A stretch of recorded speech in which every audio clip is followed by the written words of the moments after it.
Super star Krishna అనగానే Telugu cinema రికార్డులే గుర్తుకొస్తాయి. కొత్తదనానికి మారిపేరు కృష్ణ. అయితే చాలామందికి ఓ విషయం తెలియదు. కృష్ణను సూపర్ స్టార్ చేసిన సినిమా మోసగాళ్లకి మోసగాడు. అంతేకాదు, ఆగస్ట్ 27, 1971న విడుదలైన ఈ మూవీ మొట్టమొదటి pan world movie. Sholay cinema కన్నా ముందే బాలీవుడ్ను షేక్ చేసిన మూవీ ఇది. ఇప్పుడు చాలామంది పాన్ ఇండియా స్టార్, గ్లోబల్ స్టార్నే చెప్పుకుంటున్నారు. కానీ వీరందరికంటే ముందే కృష్ణ మెక్సికో నుంచి రష్యా వరకు మోసగాళ్లకి మోసగాడితో షేక్ ఆడించారని చెప్పొచ్చు. ఈ సినిమా తనకే కాదు, యావత్ తెలుగు సినిమాను గ్లోబల్ మ్యాప్పై తెలుగు మూవీస్ కూడా ఉన్నాయని చూపించిన సినిమా. తమిళ్ నుంచి హిందీ వరకు దర్శకులు, హీరోలు అంతా కూడా ఎగబడి ఈ సినిమా చూశారు. ఎందుకంటే స్వామి కెమెరా పడతానని చూసి ఎవరబ్బా ఇలా తీశారు అనుకున్నారు. ఇక కృష్ణ గుర్రపు స్వారీని కారు కన్నా వేగంగా చూసి వావ్ అన్నారు. దర్శకుడు కేఎస్ఆర్ దాస్ టేకింగ్ చూసి హాలీవుడ్ టచ్ అన్నారు. కెమెరాలు మోసగెళ్లి అవుట్డోర్లో తీయొచ్చని నిరూపించిన సినిమా మోసగాళ్లకి మోసగాడు. ఒకప్పుడు అవుట్డోర్ అంటే కేవలం పాటల కోసం వెళ్లేవారు. కానీ ఏకంగా యాక్షన్ సీక్వెన్స్లకు, సీన్లకు అనుగుణంగా రియల్ టైం లొకేషన్స్ కావాలని తీసిన సినిమా మోసగాళ్లకి మోసగాడు. తెలుగు సినిమా రికార్డులు బద్దలు చేసిన మొదటి కౌబాయ్ ఇండియన్ సినిమా. ఆదినారాయణరావు సంగీతం విని వారేవా క్యా మ్యూజిక్ అన్నారు. బ్యాక్గ్రౌండ్ మ్యూజిక్తో సీన్ ఎలివేషన్ చేయొచ్చని నిరూపించిన సినిమా ఇది. కానీ ఈ మూవీ తీయడం వెనుక ఎన్నో కారణాలున్నాయి, ఎన్నో కష్టాలు కూడా ఉన్నాయి. ఎందుకంటే కృష్ణ అప్పటికే 40 సినిమాలు చేశారు. కానీ అందరూ చిన్న నిర్మాతలే. కేవలం 3 లక్షల బడ్జెట్తో సినిమాలు తీయాలనుకుండేవారంతా కూడా కృష్ణ దగ్గరకు వచ్చేవారు. ఇక సినిమా క్వాలిటీ పెద్దగా ఉండేది కాదు. కథాబలమే కృష్ణ సినిమాలు హిట్ కావడానికి కారణం. కానీ ఎన్టీఆర్ సినిమాలు రిచ్గా ఉండేవి. ఏఎన్ఆర్ సినిమాలు కనీసం పాటలు, ఇతర మేకింగ్లలో క్వాలిటీ కనిపించేది. ఎన్టీఆర్ సినిమాలు 10 లక్షల్లో తీస్తే కృష్ణ సినిమాలు కేవలం 3 లక్షల లోపే తీసేసేవారు. దాదాపు మూడింతలు తక్కువ.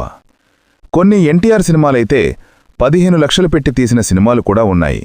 దీంతో తానిలా ఉంటే స్టార్ కాలేను, చిన్న నిర్మాతలా చిన్న హీరోగా మిగిలిపోతాను అనుకున్నారు కృష్ణ. దీంతో తానే నిర్మాతగా మారి రిచ్గా సినిమాలు చెయ్యాలి, తెలుగులో ఏ హీరో చేయలేని మూవీస్ చేయాలనుకున్నారు. సినిమా తీస్తే ప్రేక్షకుడు మైమర్చిపోవాలనుకున్నారాయన. అందుకే 1971లో తన సోదరులైన ఆదిశేషగిరిరావు, హనుమంతరావులతో కలిసి పద్మాలయ స్టూడియోస్ని ఏర్పాటు చేశారు. ఆ బ్యానర్లో తీసిన మొదటి సినిమా అగ్నిపరీక్ష.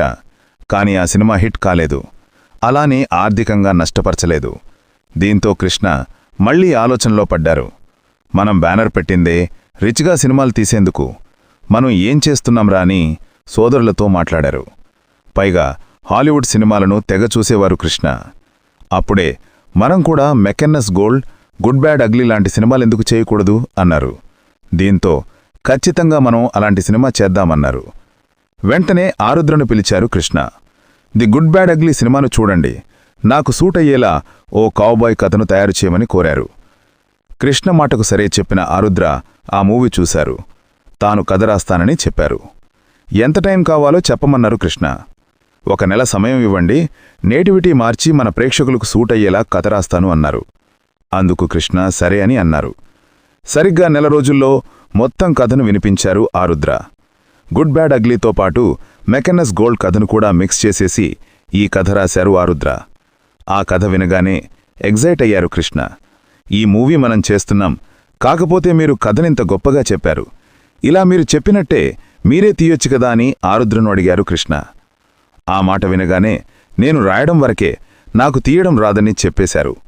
దీంతో కృష్ణ సరేనన్నారు. అయితే ఆ స్క్రిప్ట్ మీద అదృష్టరేఖ అనే టైటిల్ రాశారు ఆరుద్ర. కథ బావుంది, ఊరా మాస్ క్యారెక్టర్, టైటిల్ కూడా మాస్గా ఉండాలని ఆ మూవీలో నాగభూషణం చెప్పే డైలాగ్నే మోసగాళ్లకి మోసగాడిగా మార్చారు కృష్ణ. ఇక ఆ మూవీ బడ్జెట్ 10 లక్షల్లో తీయాలనుకున్నారు ముగ్గురు సోదరులు. ఇక అప్పుడే రౌడీ రాణి సినిమాతో సూపర్ హిట్ కొట్టిన యాక్షన్ డైరెక్టర్ కేఎస్ఆర్ దాస్ను దర్శకుడుగా పెట్టుకున్నారు. ఇక కెమెరామెన్గా స్వామి, హీరోయిన్గా విజయ నిర్మల మేకింగ్ పరంగా ఎక్కడా రాజీ పడొద్దని దర్శకుడు దాస్, కెమెరామెన్ స్వామిలకు ముందే చెప్పారు కృష్ణ. సూపర్ రిచ్గా ఉండాలని చెప్పారు. దీంతో రియలిస్టిక్గా ఉండేందుకు రాజస్థాన్ బైకనేర్ ఎడారిలో షూటింగ్ చేయాలని ప్లాన్ చేశారు. ఇక కృష్ణ గుర్రపు స్వారీ చెన్నైలో నేర్చుకున్నారు. అయితే గుర్రాలను రాజస్థాన్ తీసుకెళ్లడం కష్టం. దీంతో రాజస్థాన్ పోలీస్ డిపార్ట్మెంట్ సాయం కోరి వారి గుర్రాలను అద్దెకి తీసుకున్నారు నిర్మాతలు. పైగా అవి చెప్పినట్టుగా కూడా వింటాయి.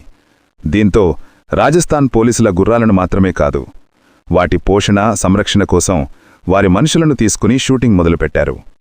సిమ్లాలోని సట్లెజ్ నది పక్కన ఓపెనింగ్ సీన్ నాగభూషణంతో కలిసి ఉన్న ఫైట్ సీన్ చిత్రీకరించారు. సినిమా సూపర్గా వస్తుంది. వేగంగా షూట్ చేస్తున్నారు. పైగా ఫస్ట్ కలర్ ఫిలిం ఖరీదెక్కువ కాబట్టి రీటేకులు తీసుకుంటే నష్టం వస్తుంది. అయినా కూడా కొన్నిసార్లు తప్పలేదు. దాదాపు సగానికి పైగా సినిమా తీసిన తర్వాత చెన్నైలోని స్టూడియోలో కొన్ని యాక్షన్ సీన్లు షూట్ చేస్తుండగా దిగ్గజ దర్శకులు చక్రపాణి సెట్టుకు వచ్చారు. అక్కడ కృష్ణ గెటప్తో పాటు చుట్టూ ఉన్న ఆర్టిస్టుల నాగభోజనం, సత్యనారాయణ వేషాలను కూడా చూసి నవ్వారట. ఈ గెటప్లేంటి, ఈ చండాల వేషాలేంటి, ఈ రోజుల్లో ఇలాంటి సినిమాలను జనం చూస్తారా, మీ పిచ్చిగాకపోతే అన్నారట. దీంతో కృష్ణతో పాటు సోదరులు కూడా భయపడిపోయారు. ఎందుకంటే అప్పటికే 7 లక్షల ఖర్చు పెట్టి సగానికి పైగా సినిమా తీశారు. పైగా చక్రపాణి మాట నిజమవుతుందనే టాక్ ఇండస్ట్రీలో ఉంది. అక్కడ ఉన్నవారంతా ఆ మాట విని భయపడుతుంటే కృష్ణ జోక్యం చేసుకుని, మాకు నమ్మకం ఉంది, కొత్తబనం ఎప్పుడూ కొత్తగానే అనిపిస్తుంది, ప్రేక్షకుడు ఊహించనిదిస్తే థ్రిల్ ఫీల్ అవుతాడని చెప్పారట. అలా ధైర్యంగా సినిమాను చిత్రీకరించడం మొదలుపెట్టారు. ఐటమ్ సాంగ్ కోసం అసలు సినిమాలే వదిలేసి అమెరికా వెళ్ళిపోదామని రెడీ అయిన రాజసులోచనతో డాన్స్ చేయించారు. పాట కాస్త మామూలుగా ఉన్నా కూడా ఆమె కైపులు కిక్కించేలా చిత్రీకరించారు. మాధవ్ స్టంట్స్ కూడా బాగా వచ్చాయి. 10 లక్షలు అనుకున్న బడ్జెట్ కాస్త 7 లక్షలలోపే అయ్యేలా చాలా ప్రణాళికలతో చేశారు నిర్మాతలు. కేవలం కృష్ణ, విజయ నిర్మల, నాగభూషణం, దాసులకు మాత్రమే విమాన టిక్కెట్లు. మిగతా వారంతా కూడా రైడల్లోనే ప్రయాణం చేసేలా చూశారు. లొకేషన్కు దగ్గరలోనే భోజనాలు ఏర్పాటు చేసి ఒక్కరోజు కూడా అవుట్డోర్లో వేస్ట్ కాకుండా చిత్రీకరించారు. కృష్ణ మెరుపు వేగంతో వెళ్లే గుర్రం మీద కూడా డూప్ లేకుండా సవారీ చేసి అదరగొట్టారు. మొదట దర్శకుడు వద్దని చెప్పినా కూడా కెమెరా నాతో వస్తుంటే డూప్ చేస్తే ఏముంటుంది, గుర్రాలు చెప్పిన మాట వింటాయిలే అని ఆయన దౌడు తీసి మరీ నటించారు. మొత్తానికి కేవలం 28 రోజుల్లో సినిమాను పూర్తి చేశారు. వేగంగా, చాలా ప్లాన్గా సినిమా తీశారు. మొత్తం ఎడిటింగ్ అయిన తర్వాత కొంతమంది నిర్మాతలు, దర్శకులకు ఈ సినిమా చూపిస్తే పెదవి విరిచారట. ఇదేం సినిమా, చూడ్డానికి బావుంది కానీ జనాలకి ఎక్కదన్నారట. దీంతో మూవీని కొనేందుకు డిస్ట్రిబ్యూటర్స్ కూడా రారేమోనని భయపడ్డారట. ఇక లాభం లేదని ఎన్టీఆర్కి సినిమా చూపించి ఎలా ఉందో చెప్పమని అడిగారట కృష్ణ. ఎందుకంటే ఈ సినిమా ఫ్లాప్ అవుతుందని చెప్తున్నారని అన్నారట. సినిమా మొత్తం చూసిన ఎన్టీఆర్, ఎంత మంచి సినిమా ఫ్లాప్ అవుతుంది, బ్రహ్మాండంగా ఉంది బ్రదర్, డబ్బులు కూడా వస్తాయి, కాకపోతే లేడీస్ తక్కువగా వస్తారు, కానీ రిపీట్ ఆడియన్స్ ఖచ్చితంగా ఉంటారని చెప్పారట. దీంతో కృష్ణకు నమ్మకం కలిగింది. ఎందుకంటే ఎన్టీఆర్ జడ్జిమెంట్ ఎప్పుడూ తప్పు కాదనే నమ్మకం ఆయనది. ఇక ఎట్టకేలకి సినిమా రిలీజ్ చేశారు. సినిమా రిలీజ్ అయ్యాక జనం థియేటర్ల దగ్గర క్యూలు కట్టేశారు. టిక్కెట్లు దొరకక బట్టలు చించుకునేలా సినిమా హిట్టయింది. సినిమా అంటే ఎలా ఉండాలి అని కృష్ణను ఆకాశానికి ఎత్తేశారు జనం. ఇటు జర్నలిస్టులు కూడా సాహసాలు చెయ్యాలి అంటే కృష్ణ మాత్రమే అని పొగిడేశారు. 7 లక్షలతో తీసిన ఈ మూవీకి దాదాపుగా 50 లక్షలు వచ్చాయి. కృష్ణ స్టార్ హీరోనే కాదు, మాస్ హీరో అయిపోయాడు. ఒకేసారి 10 సినిమాలకు సంతకాలు చేసేశాడు. అది కూడా భారీ బడ్జెట్ సినిమాలకు. పెద్ద దర్శకులు కూడా సినిమాలు తీసేందుకు ముందుకు వచ్చేశారు. మొత్తానికి కృష్ణ స్టార్ హీరో అయ్యారు, యాక్షన్ హీరో అయ్యారు. విజయ నిర్మల కూడా స్టార్గా ఎదిగిపోయారు. ఈ సినిమాను ఎన్నో భాషల్లోకి అనువదించారు. మలయాళం నుంచి హిందీ వరకు అన్నిట్లోనూ సూపర్ హిట్. కెమెరామెన్ స్వామి పనితీరుకు కూడా జాతీయ స్థాయిలో గుర్తింపు వచ్చింది.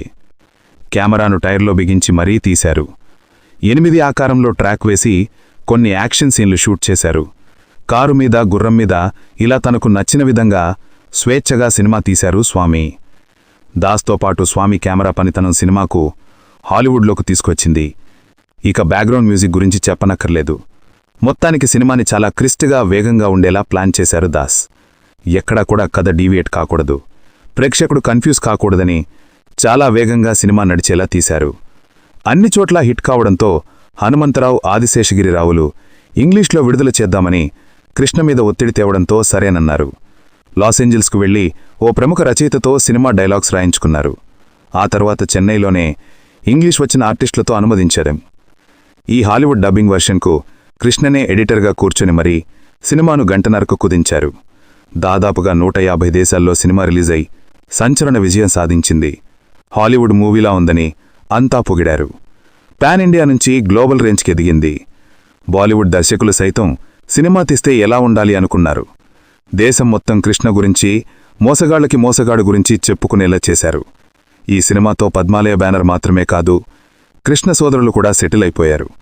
ఇక ముఖ్యంగా ఈ సినిమా పేరు చెప్పగానే ఎవరికైనా టక్కున గుర్తుకొచ్చే పేరు నాగభూషణం, జిత్తలబారి నక్క పాత్ర. అందితే జుట్టు లేకపోతే కాళ్లు పట్టుకునే సిగ్గు శరం లేని పాత్ర. ఆ రోజుల్లో అలాంటి వాళ్లు వేళ్లమీద లెక్కబెట్టే సంఖ్యలే ఉండేవారు. అందుకే ఆ క్యారెక్టర్కి విపరీతమైన పేరు వచ్చింది. అంతేకాదు, ఆ తర్వాత నుంచి ఎవరు కౌబాయ్ సినిమా తీసినా కూడా అలాంటి క్యారెక్టర్ పక్కాగా ఉండేలా చూసుకున్నారు. ఇక ఈ సినిమా స్పెషాలిటీ ఏంటంటే, హిట్ సినిమాకి ఆటోమేటిక్గా పాటలు హిట్ అవుతాయి, కానీ సినిమా అంత మాత్రం పాటలు హిట్ కాలేదు. బ్యాక్గ్రౌండ్ మ్యూజిక్ మాత్రం అదృశ్యం చెప్పాలి. అప్పట్లో ఆ తుపాకీ గుళ్ల సౌండ్ వింటేనే థ్రిల్లింగ్ అనిపిస్తూ ఉంటుంది. మొత్తానికి ఈ సినిమా ఎంత హిట్ అంటే రిలీజ్ మాత్రమే కాదు, రీరిలీజ్ కూడా చేశారు. ఇక 100 డేస్ ఫంక్షన్ను చెన్నైలోని అశోక హోటల్లో నిర్వహించారు కృష్ణ. ఆ వేడుకకు శోభన్ బాబు, కృష్ణన్ రాజులు ముఖ్య అతిథులు. ఇక విజయ నిర్మల నుంచి కాంచనా, గీతాంజలి వరకు ఎంతోమంది హాజరయ్యారు. కోసమేరుపు ఏంటంటే, ఈ సినిమా 100 రోజుల వేడుకలో ఈ సినిమాలో నటించిన, పనిచేసిన వారందరికీ కూడా షీడ్లతో పాటు బంగారు ఉంగరాలను కూడా కానుకగా ఇచ్చారు కృష్ణ. ఈ వీడియో మీకు నచ్చుతుందని ఆశిస్తూ ఈ వీడియోకి ఒక లైక్ చేయండి, షేర్ చేయండి. మా ఛానల్ని సబ్స్క్రైబ్ చేసి పక్కనే ఉన్న బెల్ ఐకాన్ని ప్రెస్ చేయండి. మా ఛానల్లో వీడియో చూసిన ప్రతి ఒక్కరికి కూడా పేరు పేరున ధన్యవాదాలు చెప్పుకుంటున్నాను.